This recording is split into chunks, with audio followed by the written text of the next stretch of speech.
ভীতিকর স্বপ্ন দেখি প্রায়, এরকম ক্ষেত্রে করণীয় আমল কি? কোরআন সুন্নাহর আলোকে জানাবেন। স্বপ্নে যদি আমরা এমন কিছু দেখি যেটা দেখে আমরা ভড়কে যাই, বা যেটা দেখে আমরা দুশ্চিন্তাগ্রস্ত হয়ে পড়ি, কিংবা আমরা কিছুটা পেরেশান এবং অস্থির হয়ে পড়ি, তাহলে সেক্ষেত্রে আমাদের করণীয় কি? এ প্রসঙ্গে সহিহ মুসলিম বর্ণিত হাদিস, যেটি আবু কাতাদা রাদিয়াল্লাহু তাআলা আনহু বর্ণনা করেছেন নবী সাল্লাল্লাহু আলাইহি ওয়াসাল্লাম থেকে, সেখানে আমরা সুনির্দিষ্ট নির্দেশনা পাই। তিনি বলেছেন, আর রুইয়া সালিহা মিনাল্লাহি ওয়া রুইয়া সু মিনাশ শাইতান। ভালো স্বপ্ন আল্লাহর তরফ থেকে হয়, আর খারাপ স্বপ্ন শয়তানের তরফ থেকে হয়ে থাকে। যে স্বপ্ন দেখার পর আপনার মধ্যে ভালো লাগা কাজ করবে, আপনার মধ্যে উৎফুল্ল ভাব আসবে, আপনি সুস্পষ্ট কোনো ইঙ্গিত অনুভব করবেন, ভালো কোনো ইঙ্গিত অনুভব করবেন, সাধারণত সেটি আল্লাহর তরফ থেকে দেখানো হয়েছে বা আল্লাহ দেখিয়েছেন, সেরকম সুধারণা করা যায় বা সেরকম আলামত এখান থেকে বোঝা যায়। আর যে স্বপ্ন দেখার পর আপনার অস্বস্তি কাজ করে, ভীতি কাজ করে, ভড়কে যান, এগুলো সাধারণত শয়তান দেখায় মানুষকে। তো নবী সাল্লাল্লাহু আলাইহি ওয়াসাল্লাম সম্পর্কে বলেছেন, ফামান রুইয়া ফাকারি হামিন হাসাইয়া।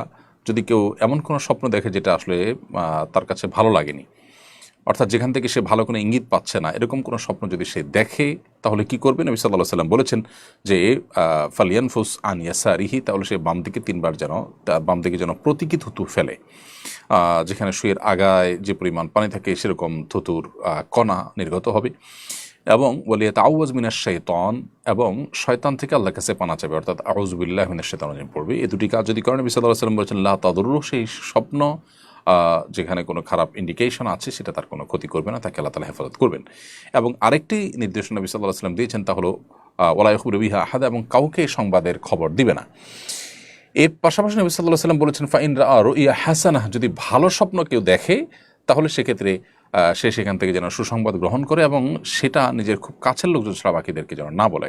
এই হাদিস থেকে পরিষ্কারভাবে বোঝা গেল, স্বপ্ন ভালো হোক আর মন্দ হোক, জনসমক্ষে স্বপ্ন খুব বেশি বলে বেড়ানো, এটা নবী সাল্লাল্লাহু আলাইহি ওয়াসাল্লামের সুন্নাহর পরিপন্থী।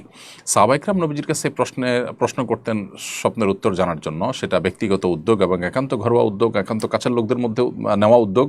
আর এর বাইরে কোরআন এবং সুন্নাহতে যে সমস্ত স্বপ্নের কথা আল্লাহ তাআলা উল্লেখ করেছেন, সেটা আমাদের শিক্ষা গ্রহণ করবার জন্য। এছাড়া মানুষের নিজের দেখা স্বপ্নকে পাবলিক প্লেসে বলে বেড়ানো, এইটা বিশেষ করে আপনার ভালো হোক মন্দ হোক, এই স্বপ্নগুলোকে সবার কাছে বলে বেড়ানো, এটা এই হাদিসের আলোকে বোঝা যায় যে সুন্নাহর পরিপন্থী। অথবা আপনি যদি কোনো স্বপ্ন দেখার পর ভড়কে যান, বাম দিকে তিনবার প্রতীকী থুতু ফেলবেন, আউযু বিল্লাহি মিনাশ শাইতানির রাজিম পড়বেন।